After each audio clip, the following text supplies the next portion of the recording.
السلام علیکم، I am Awais Ahmed, lecturer Pak study. آج کا جو ہمارا ٹاپک ہے وہ ہے چیپٹر 6 سے پیج نمبر 116۔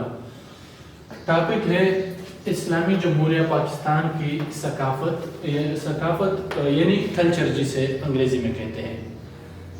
سب سے پہلے اسلامی جمہوریہ پاکستان کی ثقافت پہ آنے سے پہلے آج کے لیکچر میں ہم ذرا ثقافت کو یا کلچر کو سمجھنے کی کوشش کرتے ہیں کہ ثقافت یا کلچر کیا ہے اور مختلف لوگ اس کو کس نظر سے دیکھتے ہیں۔ تو ثقافت کی تعریف پہلے کرتے ہیں، ڈیفینیشن۔ ویسے ثقافت کو مختلف لوگوں نے مختلف طریقوں سے ڈیفائن کیا ہوا ہے، یا لوگوں نے مختلف تعریفیں کی ہے اور کر بھی سکتے ہیں، اس میں کوئی ممانعت نہیں ہے۔ ہر کوئی اپنے طریقے سے ثقافت یا کلچر کو ڈیفائن کر سکتا ہے۔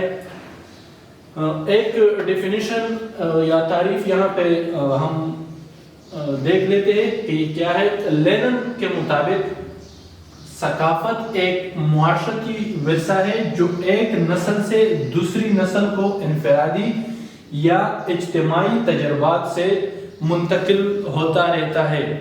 یعنی لینن کے مطابق ثقافت یا کلچر یہ ایک معاشرتی ورثہ ہے جو ایک نسل سے دوسری نسل کو انفرادی اور اجتماعی تجربات سے منتقل ہوتا رہتا ہے۔ اس ڈیفینیشن کے مطابق یا اوورال مختلف لوگوں نے جو ڈیفینیشنز کی ہوئی ہے ثقافت کی، ان سے ہم یہ اخذ کر سکتے ہیں کہ ثقافت مختلف سرگرمیوں کا مجموعہ ہوتا ہے یا خاکہ، نمونہ اور طریقہ کار ہے جس پر معاشرہ عمل پیرا ہوتا ہے اور اس سے ایک نسل دوسرے نسل کو منتقل کرتا ہے۔ یعنی ثقافت مختلف سرگرمیوں کا وہ خاکہ، نمونہ اور طریقہ ہے جس پر معاشرہ یا ایک معاشرہ عمل پیرا ہوتا ہے اور اس سے ایک نسل دوسرے نسل کو منتقل کرتا ہے۔ یہاں پہ یہ بات ذرا ذہن میں رکھ لے کہ ثقافت جو ہے اس کو ہم انفرادی سطح پر نہیں دیکھ سکتے۔ یہ انفرادی عمل نہیں ہے بلکہ ایک معاشرے کا اجتماعی عمل ہوتا ہے۔ ایک پورے معاشرے کا ثقافت یا کلچر دیکھا جاتا ہے، نہ کہ ایک انڈیویجول کا۔ فار ایگزامپل، مجھ کو دیکھ کے کوئی یہ نہیں کہہ سکتا کہ فلاں بندے کا یہ ثقافت ہے، بلکہ میں جس معاشرے سے تعلق رکھتا ہوں اس پورے معاشرے کو دیکھ کے پھر کوئی یہ کہہ سکتا ہے کہ اس معاشرے کا یہ ثقافت ہے یا یہ معاشرہ اس ثقافت سے جڑا ہوا ہے۔ اب ثقافت اجتماعی انسانی برتاؤ اور روزمرہ زندگی کے مجموعے کو ثقافت کہتے ہیں۔ جس طرح آلریڈی میں نے کہا کہ یہ ایک انفرادی عمل نہیں ہے بلکہ ایک اجتماعی عمل ہے۔ اس میں ایک پورے انسانی مجموعے یا جو ایک سوسائٹی ہوتی ہے، اس سوسائٹی کی جو روزمرہ کی زندگی کے اٹھنا بیٹھنا، کھانا پینا، رہن سہن، کپڑا، یہ ساری چیزیں جو ہے یہ ثقافت کہلاتی ہے۔ مختلف لوگوں نے پھر ثقافت کی کلاسیفیکیشن کی ہے یا اس کو مختلف حصوں میں ڈیوائیڈ کیا ہوا ہے۔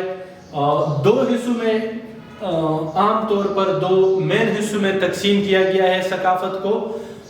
ایک ہے مادی ثقافت، دوسری ہے غیر مادی ثقافت۔ جو مادی ثقافت ہے وہ انسانی ضروریات کے عوامل اور اشیاء کو مادی ثقافت کہا جاتا ہے۔ یعنی انسانی ضروریات کے عوامل اور اشیاء جیسے گھر، سڑک، گاڑی وغیرہ، یہ انسانی ضروریات میں آتی ہے، اس کو مادی ثقافت کہا جاتا ہے۔ جو دوسرا ہے وہ غیر مادی ثقافت ہے۔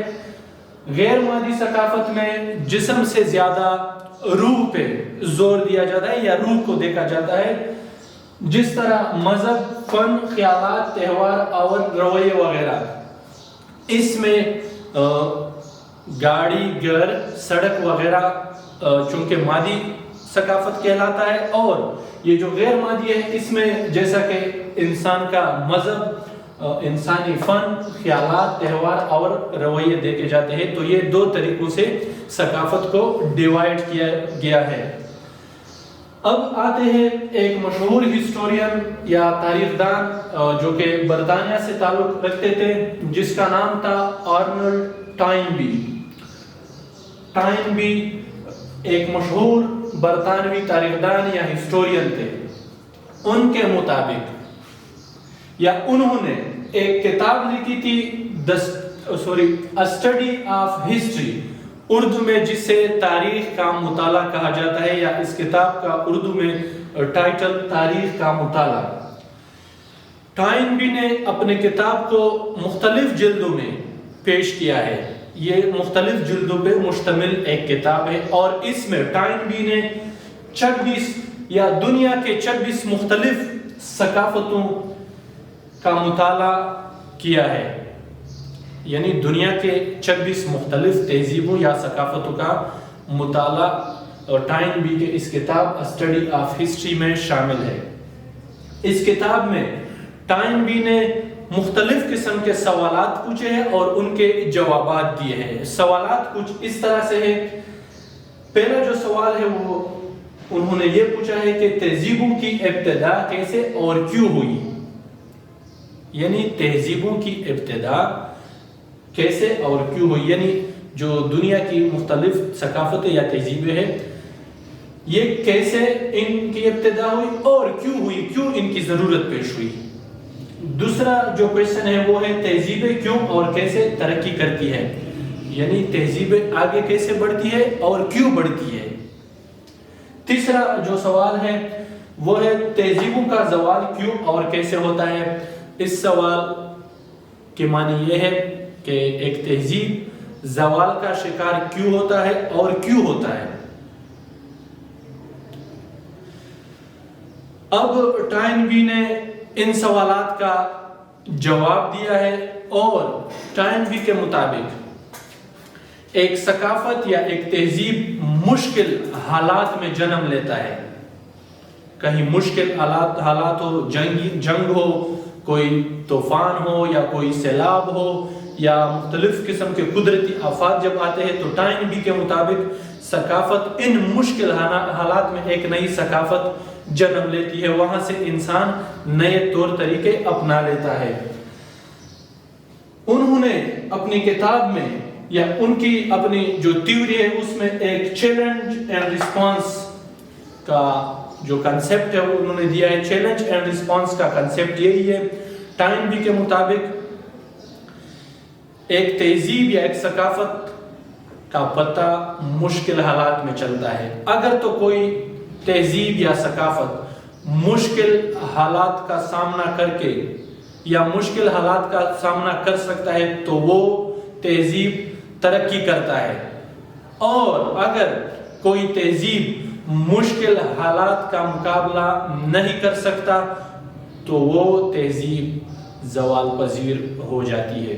تو آج کا یہ جو ٹاپک تھا، چونکہ ٹاپک تو بنیادی طور پر یا جو چیپٹر ہے وہ ہے اسلامی جمہوریہ پاکستان کی ثقافت، لیکن آج ہم نے ذرا ثقافت کی تعریف، ثقافت کیا ہوتی ہے، مختلف لوگ اس کو کس نظر سے دیکھتے ہیں، اور جو کلاسیفیکیشن یا ثقافت کو جس طرح سے دو حصوں میں تقسیم کیا گیا ہے، اور ٹائنبی جو ایک مشہور برطانوی تاریخ دان تھے ان کی نظر میں جو مختلف قسم کے سوالات اور چیلنج اینڈ رسپانس، یا ٹائنبی ثقافت کو کس طرح سے دیکھتے تھے یا انہوں نے کس طرح اپنی کتاب میں تہذیب یا کلچر کے بارے میں لکھا ہے، ذرا یہ جاننے کی کوشش کی۔